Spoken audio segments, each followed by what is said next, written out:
We're constantly trying to win people over to believing that the U.S. is a force for good in the world and that we should be the partner of first resort. Well, hello and welcome to a little Do Hard Stuff. And man, I have got some exciting an exciting person on. I've got Ambassador Tremont from the United States of America in Zimbabwe. How are you? Great. Thanks for having me on today. Yeah, this is really special. I appreciate you taking the time. And I'm going to read a little bio so everybody has a little background. Ambassador Tremont has a BA and a master's from Baylor University. Go Bears. I got to get the Paul up right. Go Bears. I got to get that's Paul. That's the Paul. That was the Frogs. That's the Paul. A master's from National Security Resource Strategy from the Dwight D. Eisenhower School at the National Defense University. Most recently, the Deputy Chief of Mission and Charge d'Affaires in Stockholm, Sweden.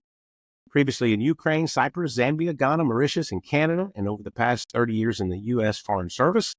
Recipient of numerous performance awards from the U.S. Department of State and U.S. Army Commander's Award for Civilian Service. Fluent in French, parle français, and Turkish, but I don't know any Turkish words, so nothing coming out after that. And father served in the Army for 26 years. She's married to Eric for 32 years. Congratulations. You're a year ahead of me. Thank you. And she has an 18-year-old son named Peyton, and I have a 28-year-old daughter named Peyton. So there we go. So great to have you. How you been? I'm doing great. It's a lovely time of year to be in Zimbabwe. It's summer here, of course, which doesn't feel so much like the Christmas spirit. But as you can see, we're trying with the tree behind me and hoping the rains come for the poor Zimbabwean farmers who suffered a real drought last year. Yeah, a rainy Christmas would be a good thing in Harare, that's for sure, right? Or Sure. all of Zimbabwe. Yeah. We got a little bit of rain today from the cyclone that hit Mozambique earlier yesterday, but hopefully we get some more after that. Well, this is the time of year, right? It should be starting, or should have already started probably, and kind of push through and get the power plants back generating some water and everything else. That's right. God willing. So congratulations in the new role. This is your first ambassadorship, correct? That is correct. And you 2 years, they're almost 33 years in the Foreign Service and my first ambassadorship. That's correct. Well, congratulations. That's a big deal. Quite exciting. It is. It's a wonderful opportunity and a real honor to be representing our country anywhere in the world, really, but especially in a country like Zimbabwe that's so incredibly interesting and has a real history with the United States and a really complicated relationship that keeps us busy. Yeah, I can only imagine. You're right. But I think it's funny. You're right. It's been a long-standing relationship, complicated and ever changing. But I think, first of all, it's interesting. My father was 20, as he says, it was the best way to, but when he used to say, I served in the military 20 years and one day. He always liked to throw that one day in there that he got his 20 years in. But I do think the one thing that's unique in the United States for sure is that sense of pride that we take from being able to represent our country, the flag. And there's so many things that go along with that. How did that impact you having a father 26 years in the Army? Well, I definitely think my father's military service, which of course is a family affair. It's not just one person in the family that's in the military, though. It's a whole family lifestyle thing. It does inculcate a sense of patriotism and the idea of service to the country was certainly very much ingrained in me, much more so than, say, entrepreneurship or something like that, which wasn't really something that we talked about a lot in my family. So I was always interested in serving my country. My father lived in Germany or served in Germany when I was in high school. So I loved the idea of living overseas.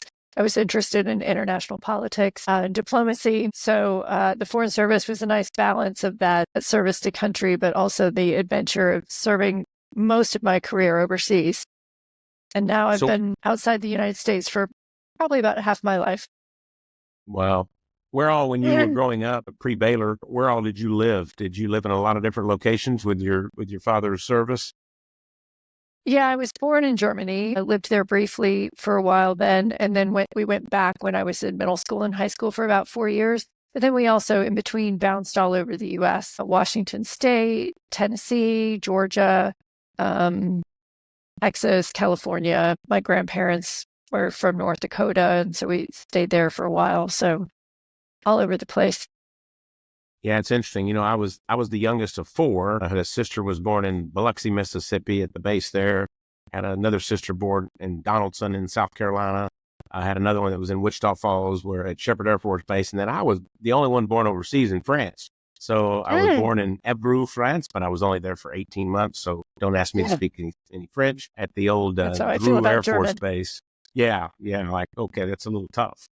But yeah, it's kind of interesting when you look at the opportunity. I think that was something that was always neat about being in a military family was you were definitely not so much me because I was younger. I think we ended up in France, which I don't remember, San Antonio for a bit, and then back to Wichita Falls. So you don't remember those things, but it's really kind of cool that you get to travel. And even now Mhm. with you've experienced so many different things that most people don't get that opportunity just by some of the places you've been. So definitely shapes you, doesn't it?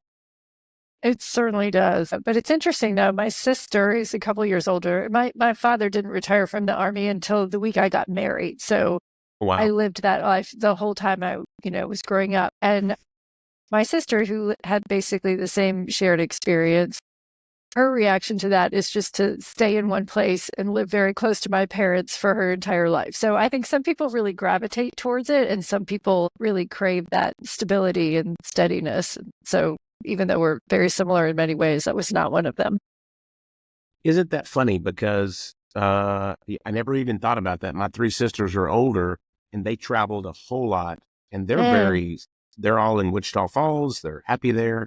They're good to just be there. And I was always like, hey, where can I live next? Where can I go? Where can I travel to? yeah. And so, yeah, it's funny how it sticks one way or the other. Maybe you're like, I'm done with that, or I would like to continue that as well. So you've been all over. Yeah. Calgary, Mauritius, Turkey, London, Zambia, Cyprus, Ukraine, Sweden, and now Zimbabwe and Washington, D.C., of course. And those are so different. I mean, from Stockholm, Yeah. Sweden to Zambia those are all completely different types of environments. Do you have one that just stands out? No, people always ask what was your favorite place. And I think the problem is it's comparing apples and oranges, and there's pros and Correct. cons to every place, right? So our son was born in London, so we have a real soft spot for that. London's a great world city, of course. Stockholm, we had great friends. Turkey, we had great friends. Some places were a little bit more formative. I think Turkey and Ukraine, the work was really intense. And I think professionally, those were really formative places for me. And I think Zimbabwe is going to be sort of the same way. Yeah. Yeah. Well, and that's why I didn't say favorite place. I think I said which one maybe stands out because you're right. I don't think it would be fair to compare Zimbabwe with Stockholm, Sweden, right? Those Right. are two completely different places, or Canada of anything else. Calgary, Canada Yeah. would fall into that as well. So tell me a little bit about the role. You see ambassador, and we know what an ambassador is, but what is the role of the ambassador, and then what's a typical day? And I know it changes, but what's a typical day look Mm. like for you? Well, I would say having, started all the way at the entry level and worked my way up to this role here, um, uh, this job is the most different from every other sort of gradual change in responsibilities in the sense that so much of what I do is very representational.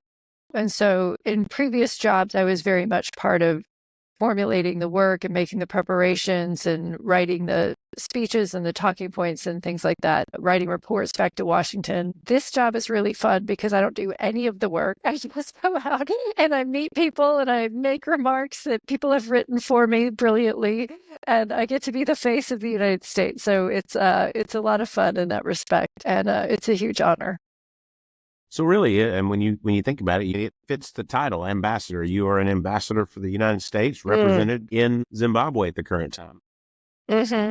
That's right. And I mean, it's critically important that we're always working on improving our relationships with every country. So, me and all my counterpart ambassadors around the world, that is what we go to work every day hoping to do.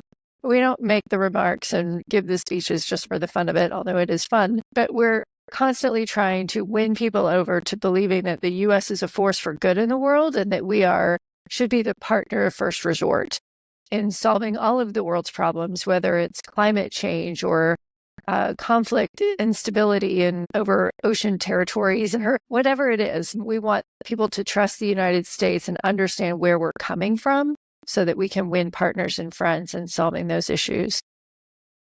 So you're meeting with from the heads of state to probably economic advisors. I know me with the chamber, the AmCham chamber in Zimbabwe, working with them.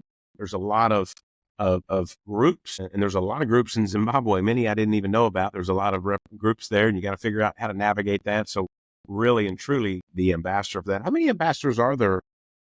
Because I know it's always varies, like how many countries there are versus the districts and all these.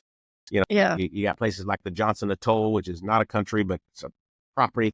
How many ambassadors are there officially? And I know there's probably vacant ones in particular, but Well, we any have ideas? there's 190-ish countries in the world. We have about 220 posts because we have consulates in some countries, which are basically branch offices of our embassies. For example, in Italy, we have the embassy in Rome, but we have consulates in Milan and Florence and elsewhere. Overall, we probably have over 200 ambassadors. Only embassies get ambassadors, but we have some ambassadors that are not necessarily assigned to a country.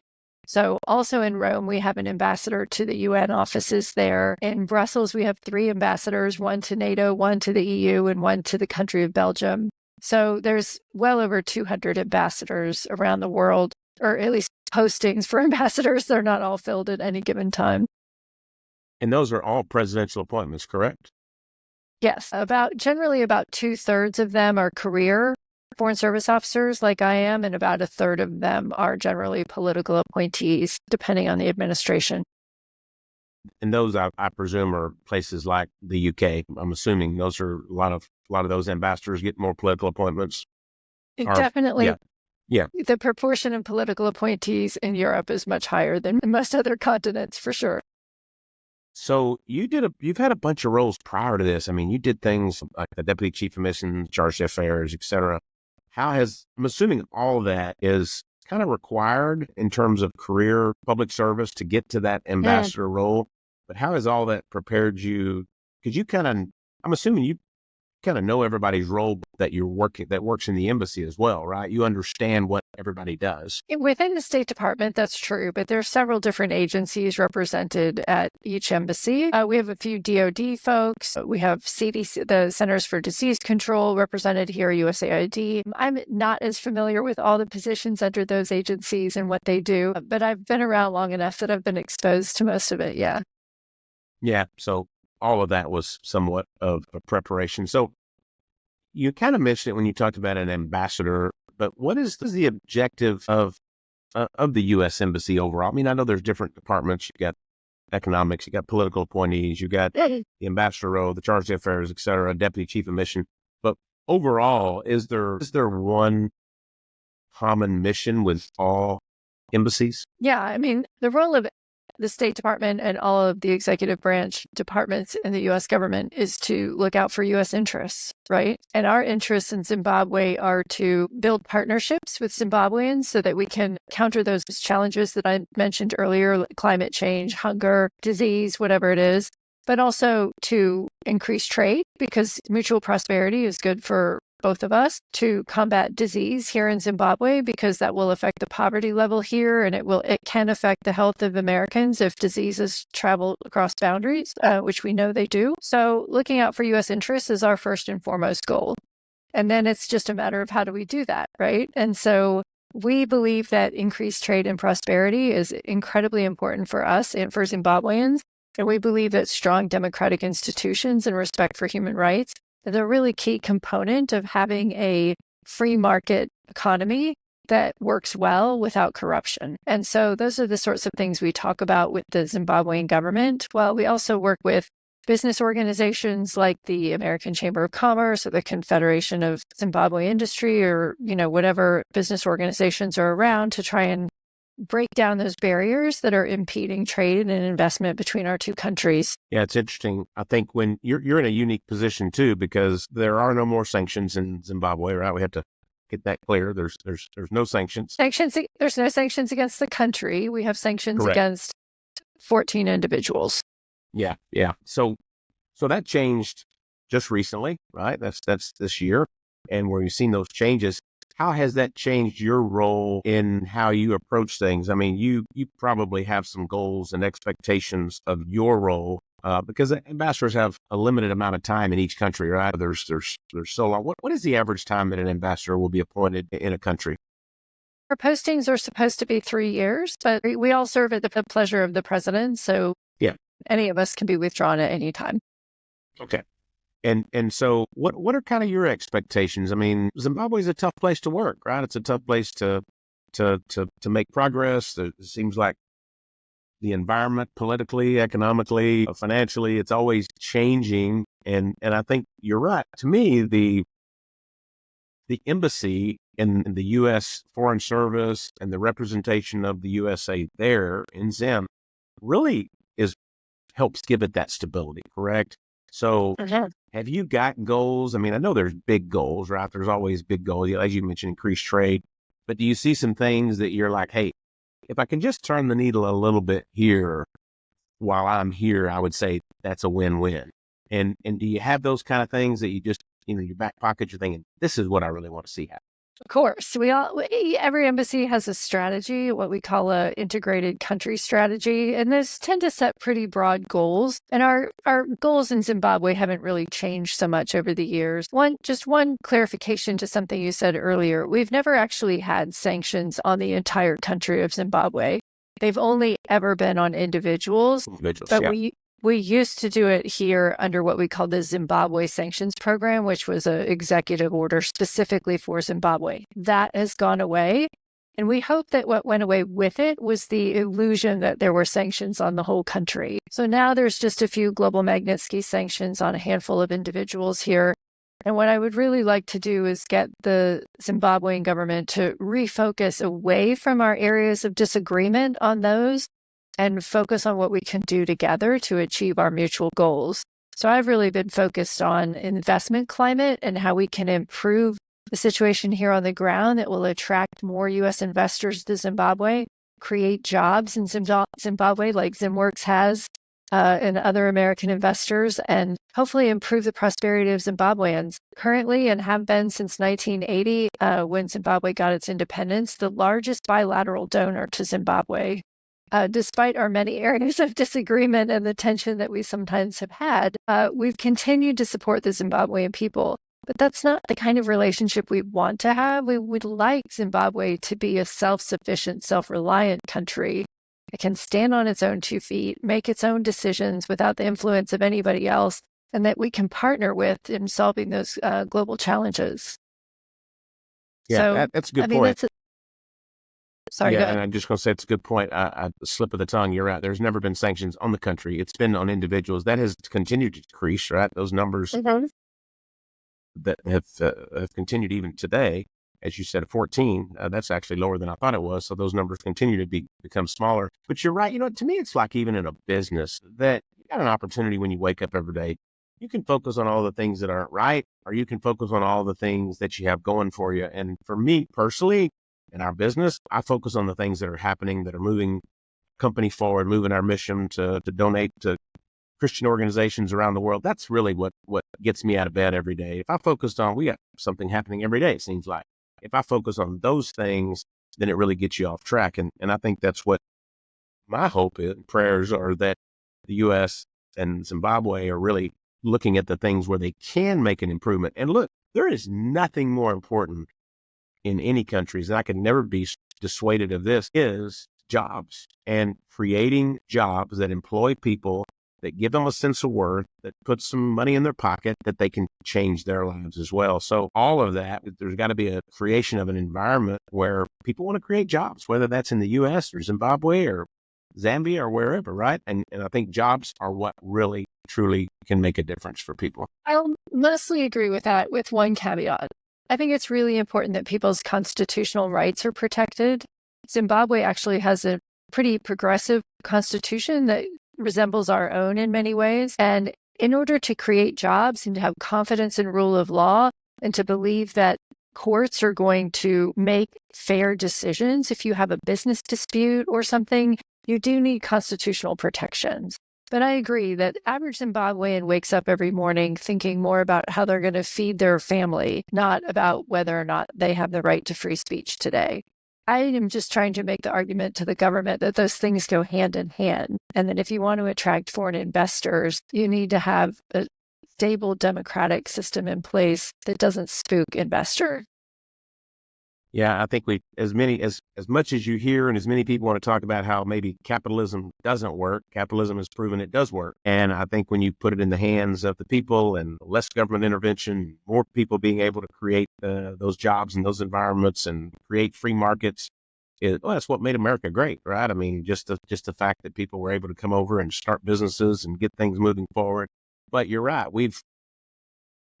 I could go on a whole nother soapbox about how we take in the U.S., how we take many of our rights for granted, the ability that we get to do every day that many countries around the world don't have that same freedom. And boy, and unfortunately, I think you and I in our genre or age area, we realize, of course, our family were military and they fought and my dad was in Vietnam. I'm sure your dad over in many of those areas as well. And you just realize that those freedoms came at a price. And now you're just trying to hopefully shed some light and some influence on other countries to say capitalism works, free market economies work, and you can also really, really have an amazing country if you give those people the rights that they need as well. And we're spoiled because I think we've had those for a long time as well. I completely agree. Again, I would caveat one little thing. We're always promoting free market economies. One of the problems we've seen in Zimbabwe is investors have come here without any guardrails, without any regulations, without any guarantees that what they're taking out of the country is benefiting the people of Zimbabwe.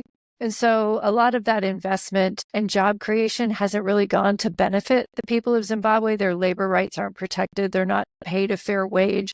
They're not given safe work environments. They work in horrific conditions, sometimes using child labor. And so I do think that there's a place for government to make sure that when investors do come in and create jobs, that there's a benefit to the people. What do you call it? Welfare equality in Zimbabwe is actually getting worse. The rich are getting richer, the poor are getting poorer. The number of people living below the poverty line has doubled since 2011, despite the significant Chinese investment here.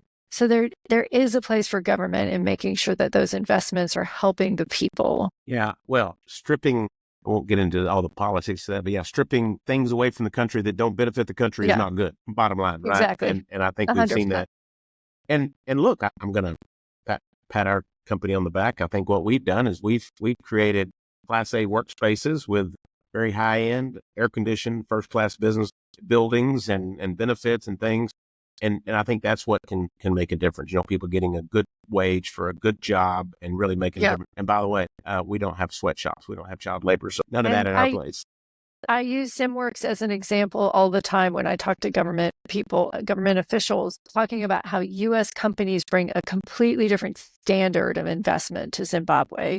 And I think that's why they're so hungry for more, not just American, but first world country investment to come here, because they expect less of those sorts of abuses that we've seen, particularly in the mining sector, unfortunately.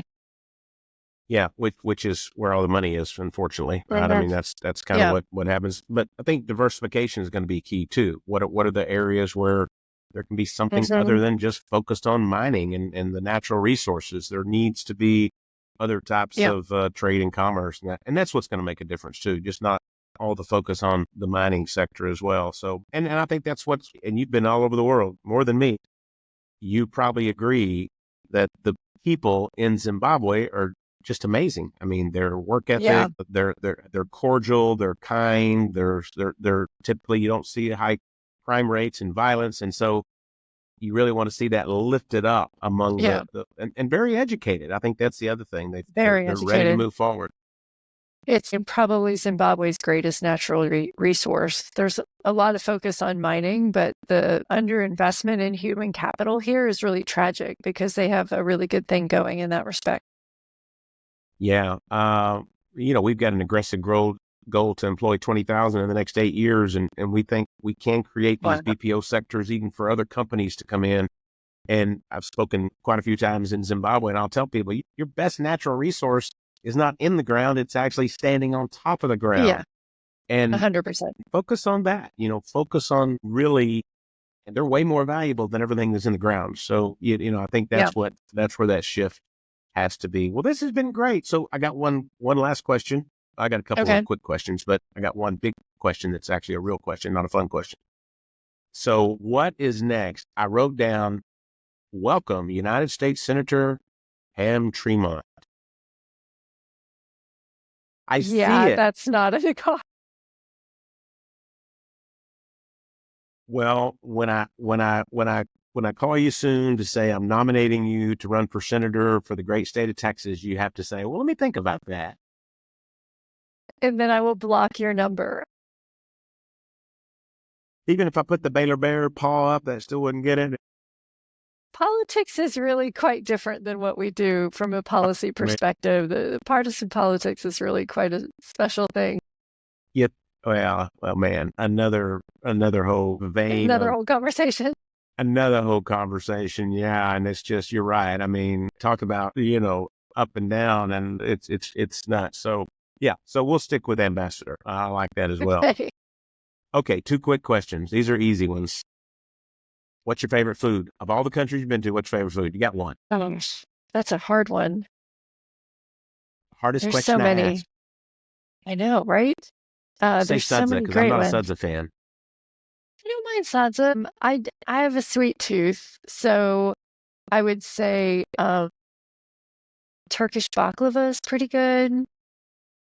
But, Yeah. Is that similar to Greek baklava? Is that similar? Well, they would disagree, but, to the amateur palate like mine, they're very similar. Gosh, any kind of cheese is usually at the top of the list. At your French part, Cypriot there's your French piece halloumi, coming out. yeah. Yeah, Swedish Good, meatballs. I'm pretty open to anything. Yeah, I was actually thinking when you go to IKEA, you get the Swedish meatballs. They have the little packs. Yeah. They're actually pretty good. Kind of surprisingly, you're like prepackaged Swedish meatballs.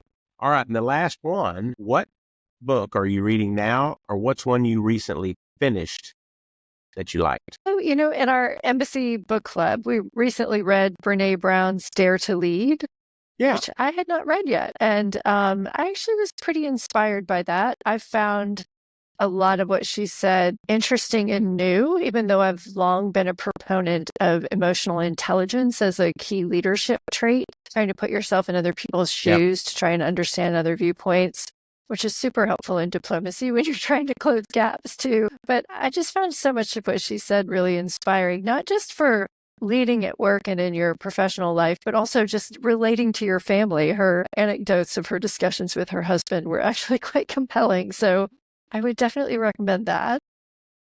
Yeah, Brene Brown.